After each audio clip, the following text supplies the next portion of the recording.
Hey there, gang. Welcome back to Papa's Model Workshop. I'm Papa, and this is my workshop. And hey, it's opening day 2025. Yay!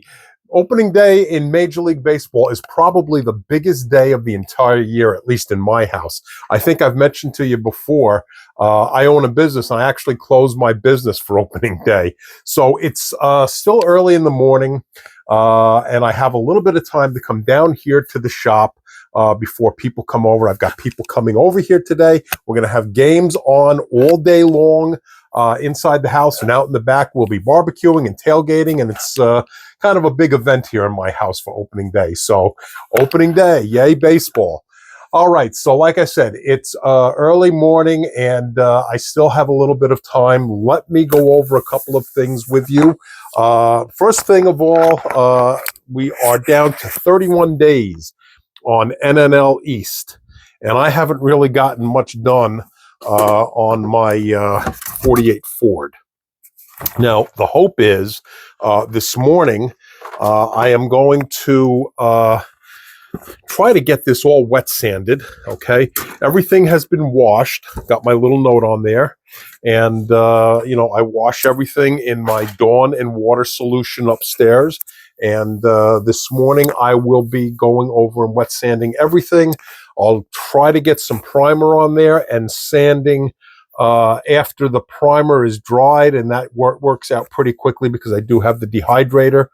So the plan before I have everybody coming over for opening day is wet sanding, primer, back scribing, panel lines and so forth, and then wet sanding again after the primer is cured and dried. Hopefully, I'll be able to get into paint tomorrow. I'm holding out a little bit of hope that I could do that this afternoon before the game and before everybody arrives. But realistically, I don't think that's going to happen. So tomorrow morning is probably going to be a paint day if I can get my wet sanding and priming done today. So that's going to be for the 48 Ford. Now, I'm still a little bit on the fence with the color. This is the Atomic Orange from Pro Scale.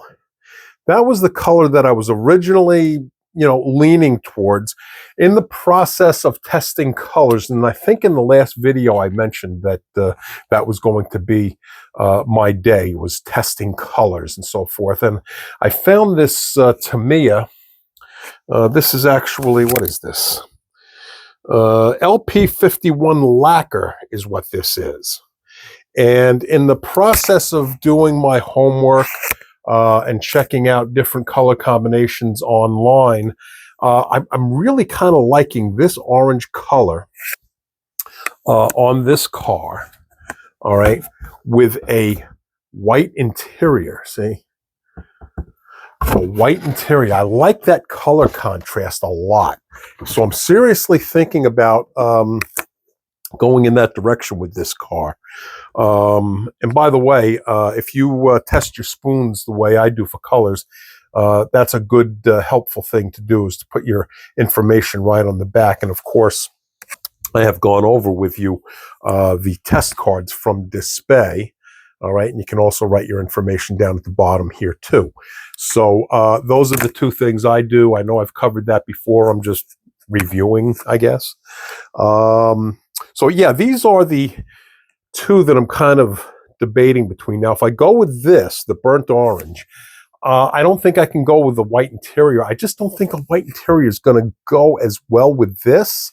Probably maybe a tan interior with this. I don't know. I've got until tomorrow morning to make up my mind definitively, but I'm really kind of falling in love with this and the white interior. The other possibility is this, and I think I mentioned this in another video. This is the Vallejo, all right? And going with this as my primary color, and then a tan interior. So I'm going to do this car as a convertible. You have the option to put the top on. I think I'm going to leave the top off. So that means, this boot right back here is all going to be very, very visible. And of course, the interior is going to be very visible. So your interior color contrasting with your body color is going to be important. And I don't know, just at this moment, I'm really kind of in love with that orange and white contrast. So that's the way I'm leaning right now. But the wild card in all this is this blue. Now, the only thing is, now I tested Vallejo with their varnish.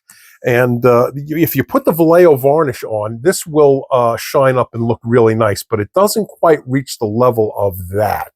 So that's something I'm also considering. If I do decide to go with the blue, I may make a quick run to the hobby store tomorrow morning and see if I can find this color in a lacquer. Okay, or enamel would work as well. I'm more of a lacquer guy, I think, if you put all three in front of me, lacquer, acrylic, or enamel. I'm probably more in the camp of lacquer. But all three, I can't say I dislike any one of the three. But if you twist my arm, I really kind of like the lacquer the best, I think. So that's my thing with the colors on this kit. And also, you know what? I said that the blue was a wild card. You know what? There's one more wild card. I just got this in. This literally just arrived. This is Turbo Dork acrylic, and that's also kind of a burnt orange color. I have no idea how these lay down or how they work. So I may play with this a little bit today if I have the time. But again, I'm trying to make a decision on the paint for that kit by tomorrow morning, because more than likely that's going to be my day today. Is going to be wet sanding and priming. I'm not going to get a chance to get into paint today. So I have until tomorrow morning to make my final choice on paint color. But I am anxious to try this Turbo Dork. And one other thing, I just got these in. This is 2K Clear. Ammo by MIG 2K Clear. And of course, you have to go with your hardener and thinner. Now, I tested those out, and as a matter of fact, I'll tell you, I just showed you this Tamiya spoon. No, that's Vallejo. Hold on. Yeah, this is the Tamiya spoon. Yep, this is the Tamiya spoon. Okay, that is the Ammo by MIG 2K Clear on that spoon, and I think that came out really, really nice. The Spray Gunner No Name 2K Clear, I think, is terrific. It's wonderful. I only have a little bit left. They have been out of stock on that for, I don't know, the longest time. And I even went on their mailing list so I can be notified when they get stock of that again. And I always go on a regular basis and check, and they're just not getting this in. I don't know what the problem is. So I couldn't wait anymore. I only have a little bit of their 2K Clear left. So I went ahead and I got the Ammo by MIG 2K Clear, and here's the test result on that. So in my opinion, that's a great alternative. This came out really, really very nice. So if you're looking for a really good 2K Clear, spraygunner.com, they have the Ammo by MIG. I got one bottle just to test it. I liked it, so I just yesterday sent in another order to get a whole bunch of it, so I'll have it on hand. So, okay, what else here? Oh, I got my new files in. Haven't even opened this yet. Hang on, let's take a look. Hang on. And I've mentioned before that I like to use my files and so forth, and there you go, brand new, right out of the box. All right, how's that? Okay, and what I want to do also real quick while I'm standing here at this particular bench, this is my assembly bench. A lot of times I'm over at the other paint bench, but my friend Paul was asking me about this light right here. And this light, I love this. It was inexpensive. I'm dropping stuff as I'm trying to move this. This light, let me shut this off so I can give you a full idea. There we go. I think I got this on Amazon. In fact, I know I got it on Amazon, but I think it was about $59. I think. I'm not positive. But it has different settings and so forth. Well, now it's off, but You can go with different brightnesses. I don't know if that's showing up, but I just see that's a low setting, medium, and then bright. Okay. And you can go with different lighting.